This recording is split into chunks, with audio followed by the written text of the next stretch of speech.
We're back, people, and today we're going to film on Quinn Ewers, Miami Dolphins 7th round pick at quarterback. And if you've been following this channel, you knew pre-draft I was not a fan of Quinn Ewers. And he was the QB, though, that I did expect it to be drafted by the Dolphins if they did draft quarterback. Because of his scheme fit, I knew McDaniel would be a big fan of him. You can definitely utilize his strengths within the system. But I was not a fan, mainly more of a value thing. I think in the 7th round, it's totally fine. I just think, some people are expecting him to go earlier, and that's where I didn't like him. But I think getting him in the 7th, I think there is a chance where you can utilize those strengths to make him into a solid backup quarterback. That's kind of where I see his development going. He'll be the 3rd string for you this year. Could potentially see playing time, who knows, with the injury stuff, but I could see him developing into a solid backup, which a 7th round value is very good. So it's not a pick that I'm mad about. There are certain things about his game that I do not like at all that we'll get into, and I think those are the things that will keep him from, ever being a starter. But that is expected from a 7th round pick. So we'll get into this. I think some of his biggest strengths are kind of similar to some of Tua's biggest strengths. I don't think he does them quite as well, but I do think he is an anticipation timing thrower. He doesn't have the strongest arm. I think some injuries have definitely hurt some of his physical side of the game. Not the strongest arm. Athleticism is fine. I think his ability off play action, RPO, is probably what's going to help him out the most here. He did this part right here, the play action and the movement in the pocket with the footwork. I think his footwork really struggles under pressure, but when he has a clean pocket off of play action, he does a good job maneuvering the pocket here. This is exactly what you would be doing in Miami, changing up your throwing points, throwing angles. And I think another part of the game that I really like is he does a really good job. He kind of hesitates here and is a little bit late and then has to reset his feet. I think he does a really good job of resetting his feet or just throwing off platform with awkward arm angles. He does a good job with that. And then just having a quick and snappy release. His release is very quick, and that's very important in the Dolphin system. I think in the short, intermediate range, he is pretty accurate, but his long ball, his deep ball is not good at all. There's maybe a couple of games where he was kind of, hitting his stride there, but for the most part, he's missing deep balls quite a bit, which is another big negative to his game. But the maneuver in the pocket, the resetting the feet right here, this is the part that I like, where he's kind of convincing you to throw it, boom, pulls it back, reset the feet super quick, and then make the throw down the field. And then I think as a processor, he's not a great decision maker under pressure. Under pressure is the really bad part of his game. When he's under pressure, he panics. He can escape the pocket from time to time and make some plays, but his footwork will go, his accuracy won't be as good, and then his decision making, he will rush it. And I think as a processing guy, he's not a pure progression passer per se. I think he's more of a leverage move a guy, kind of similar to how Tua likes to play it a lot of time. But he will move a guy with his eyes. His eyes go out to the flat here very quickly, and then with his body language, he's able to throw it, basically doing a little bit of a no look. This is something and it's an RPO. This directly translates to what Miami likes to do, throwing to space and making leverage reads. That's definitely more of Ewers' games. The boom. This Colorado State game was another pretty good game from him as well. I think that his early season games were definitely better. And then he had some injury problems too that I think hurt him, but you can tell from his platform, he looks like he's aiming to the outside, which this got to fly out to space. Linebacker's not able to get there in time, and he hits his guy underneath, and he's able to get into the end zone. Those types of plays are more up of Ewers' alleys. Play action, able to actually step up in the pocket here, throw off platform.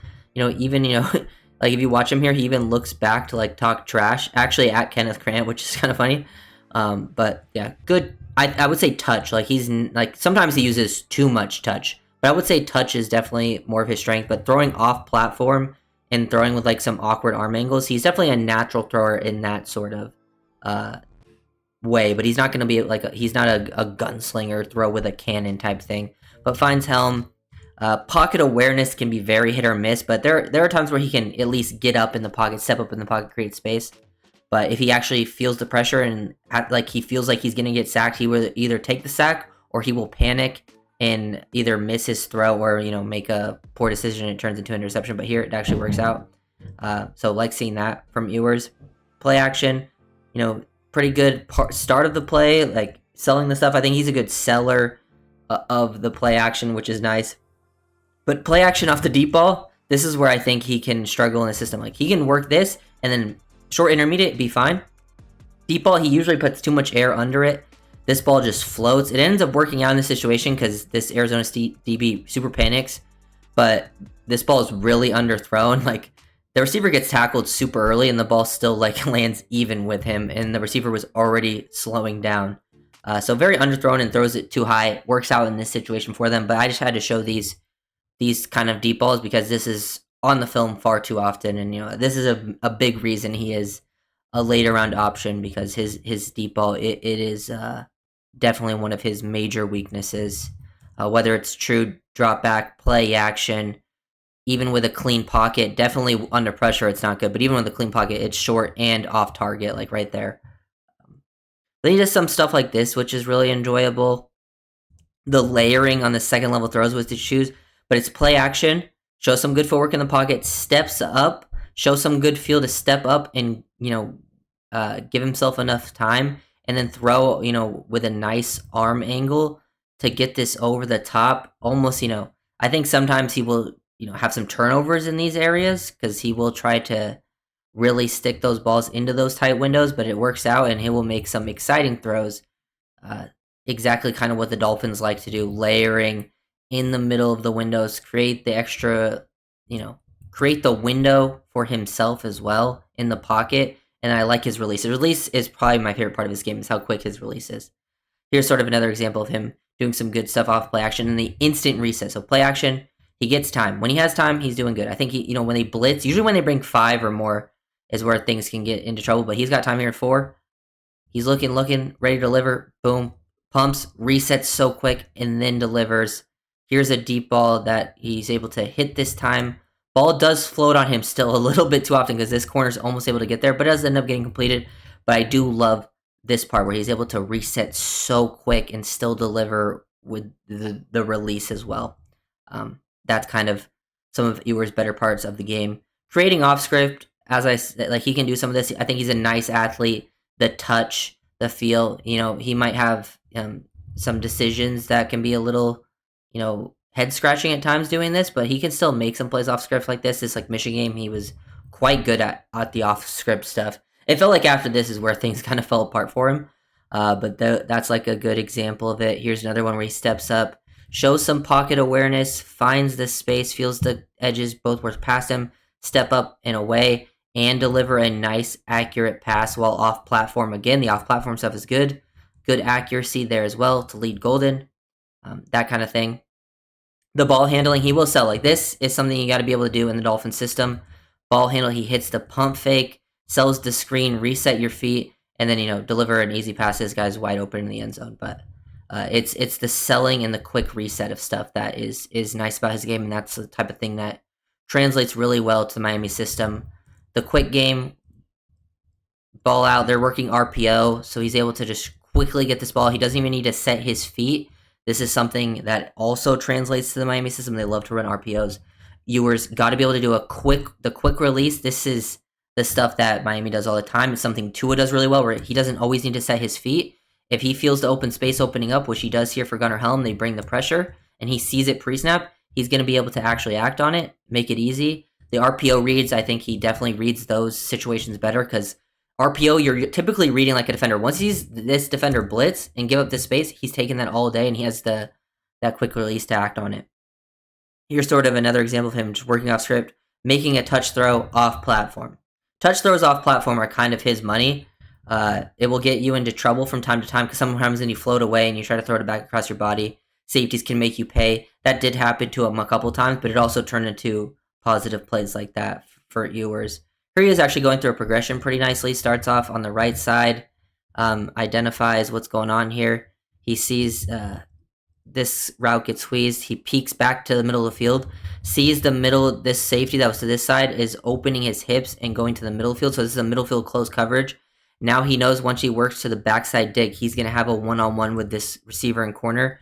And he throws the ball with pretty good timing, good accuracy in that window there between the triangle of these defenders. Definitely something the Dolphins will like to do. Though that's another sort of area I think he can translate to pretty quickly. But then he'll do stuff like this. Here, the defense brings 5.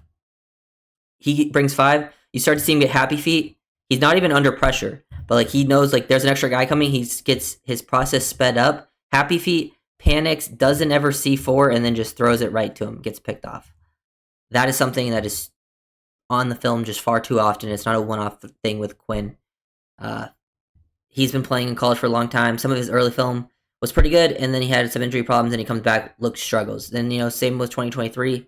Had some good film, and then some really struggle stuff. So it's all down to this coaching staff to develop him. I think, really see more of that backup role. But a backup role for a 7th rounder is actually pretty good.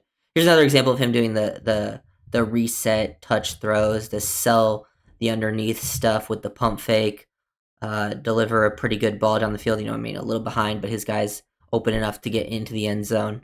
That's some good work from Ewers. And then here's even some like intermediate passes he'll miss if he gets his process sped up. Like here, he has good time. Like he has a pocket. You can tell he gets sped up sometimes for no reason. Like even though he does a good job of resetting all the time and giving a quick release, sometimes he'll just pump fake for no reason. Like he had time if he just panics. I think we need to see more poise out of Ewers because this guy was leveraging the low route and the high route. He really tried to rush the process there and hesitated at the same time. That's kind of Ewers' issue. Ball gets picked up down the field, like I'm saying. Ball's out late and the touch issue. Even though this ball is not even like super poorly thrown, like this one actually has a chance to being caught. It's just going to get undercut. It's still underthrown a bit, but this Arizona State film was pretty rough from Ewers. It's more of this where he thrives, which is something you can... Honestly, if he were to come in and play, this is kind of what you'd be asking him to do. Mostly RPO, play action, and then quick game like this. Ask him to read one defender. Make him make a leverage read. Read the hook defender, the curl flat. He sees 8. Once he sees 8 bail out, who's kind of occupying this zone, him and Helm on the same page, the tight end, he's going to get the ball out super quick, throw it on his inside shoulder, good ball placement, which allows him to transition and get upfield. You want to have Ewers playing in a quick game. If he's not running play action, you want the quick passes, boom, one-step drop, RPOs, screen game. He does a good job. Like, this screen doesn't go anywhere, but this is something that actually, like, I think he's better than Skylar. That's not saying much, but this is where, like, when Skylar Thompson would come in, you couldn't even do this stuff because Skylar, like, people think, running a screen is fairly easy for most NFL quarterbacks, but there are traits that help to it. One, there's a timing aspect, but I think Ewers has a good timing feel for it. There's also the ability to sell, which I think he does a good job selling this. And then also having the quick release. The quick release is a huge help in a screen game and getting the ball out kind of off platform again. If this offensive lineman gets a block, like this thing goes super huge. But Ewers does a good job selling it. The timing of the play is good. That's something the Dolphins just couldn't run. They couldn't even complete a screen pass from sometimes. Here, versus cover 3, this guy's buzzing right here. He's got this 2-man concept. With like a post wheel kind of action going on. He sees this guy not gaining enough depth, throw it over the top with layering into the back of the end zone. Pretty good completion there from Ewers. So 7th round pick that I see end up being like a solid backup. I've seen some crazy takes about it. I mean, even if it doesn't work out, it's a 7th round pick that ends up happening. Is not something I'm super concerned about. But if I do project him, I think he's a QB3 for you in year 1.